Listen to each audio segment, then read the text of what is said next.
Bismillahirrahmanirrahim. Assalamualaikum warahmatullahi wabarakatuh. Saudaraku, saudariku dimuliakan Allah Subhanahu wa taala. Apabila kita berbicara tentang pendidikan, maka seringkali kita berpikir bahwa pendidikan anak-anak kita di dalam rumah adalah tugas para wanita. Bahwa pendidikan anak-anak di dalam setiap rumah tangga keluarga muslim adalah beban seorang wanita saja. Sedangkan tugas lelaki adalah keluar mencari nafkah. Sebetulnya bagaimana Islam memandang pola pendidikan di dalam rumah tangga kita? Ternyata para jemaah yang dimuliakan Allah Subhanahu wa taala, tugas pendidikan bukan cuma tugas para ibu.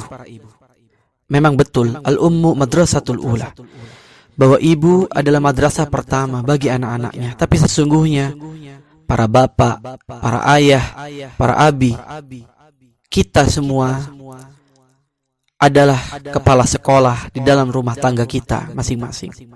Al-Quran menggambarkan dengan begitu luar biasa tentang dialog antara orang tua dengan anak-anaknya. Kita lihat ada berapa dialog antara orang tua dengan anak-anaknya. Ternyata di dalam Al-Quran terdapat 17 dialog antara orang tua dengan anak-anaknya yang tersebar di dalam 9 surat.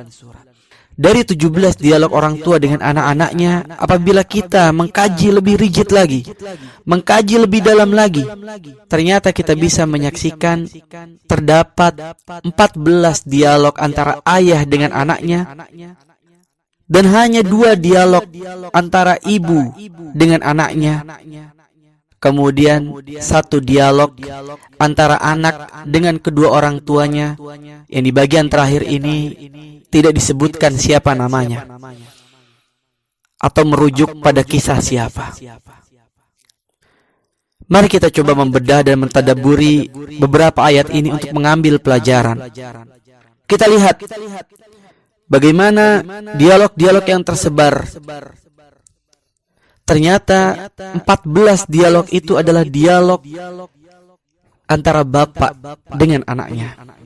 Pertanyaannya, sudahkah kita, wahai para ayah, sering berdialog dengan anak-anak kita? Mari kita ambil pelajaran di dalam Al-Quran. Surat Al-Baqarah ayat 132. A'udzu billahi minasy syaithanir rajim. Bismillahirrahmanirrahim. وَوَصَّى بِهَا إِبْرَاهِيمُ بَنِيهِ وَيَعْقُوبَ يَا بُنَيَّ إِنَّ اللَّهَ اصْطَفَى لَكُمُ الدِّينَ فَلَا تَمُوتُنَّ إِلَّا وَأَنْتُمْ مُسْلِمُونَ. وَوَصَّى بِهَا إِبْرَاهِيمُ بَنِيهِ وَيَعْقُوبَ. Dan Ibrahim telah mewasiatkan ucapan itu kepada anak-anaknya. Wa Ya'qub, demikian juga Nabi Ya'qub mengucapkan itu juga, hal yang sama kepada anak-anaknya. Kita lihat, Nabi Ibrahim alaihissalam memiliki 2 anak, Nabi Ismail alaihissalam dan juga Nabi Ishak alaihissalam. Dari Nabi Ishak inilah kemudian turun atau lahir Nabi Ya'qub alaihissalam. Jadi Ya'qub bin Ishak. Dan kemudian turun pula dari situ Nabi Yusuf alaihissalam. Sehingga Nabi Yusuf alaihissalam bin Ya'qub bin Ishak bin Ibrahim alaihissalam. Kita lihat bagaimana dialog mereka. Ternyata dialog mereka bukan tentang dunia. Jemaah min Allah Subhanahu wa taala. Dialog mereka adalah dialog keimanan. Ya bunayya innallaha astafa lakumuddina Fala tamutunna illa wa antum muslimun. Sesungguhnya Allah telah memilih agamamu ini bagimu. Agama Islam ini bagi kalian. Fala tamutunna illa, maka janganlah engkau mati kecuali wa antum muslimun, engkau berada di dalam keadaan Islam. Sudahkah kita mengabarkan ini kepada anak-anak kita?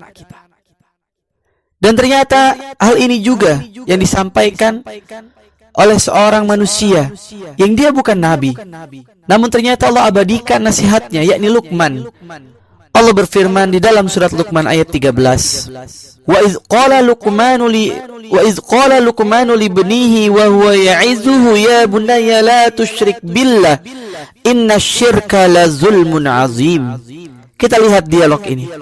Ternyata dialog ini juga dialog keimanan. Ya bunayya la tusyrik billah, wahai anakku, janganlah engkau menyekutukan Allah. Inna syirka la zulmun azim. Sesungguhnya menyekutukan Allah adalah kezaliman yang besar. Atau kita lihat kembali di dalam surat lainnya.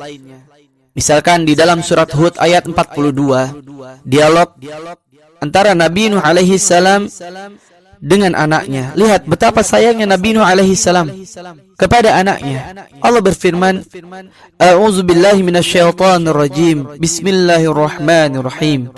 Wa hiya tajri bihim fi mawjin kal jibali wa nada Nuhun ibnahu wa kana fi ma'zili وكان في معزل يا بني اركب معنا ولا تكن مع الكافرين. Lihatlah bagaimana cintanya Nabi Nuh alaihissalam kepada anaknya, anak yang durhaka kepada beliau. Tetapi ternyata tatkala Nabi Nuh sudah berada di atas kapal, lalu kemudian sedang dalam perjalanan, ia tetap mengingat anaknya dan memanggil anaknya, wahai anakku, naiklah kembali, naiklah ke kapal ini. Lihat dialog antara Nabi Nuh dengan anaknya. Nabi Nuh betapa ingin menyelamatkan anaknya. Saudaraku, saudariku demikian Allah subhanahu wa ta'ala. Sesungguhnya pendidikan adalah sinergi antara ayah dengan ibu. Pendidikan bukan hanya tugas para ibu, tetapi pendidikan juga tugas kita, para bapak. Semoga kita menjadi orang tua yang amanah, orang tua yang senantiasa menginginkan anak-anaknya masuk ke dalam surganya Allah subhanahu wa ta'ala. Karena inilah tugas utama kita. Ya ayyuhallazina amanu qu anfusakum wa ahlikum nar. Wahai orang-orang yang beriman, jagalah diri dan keluarga dari api neraka. Semoga Allah masukkan kita sekeluarga ke dalam surganya Allah subhanahu wa ta'ala. Wassalamualaikum warahmatullahi wabarakatuh.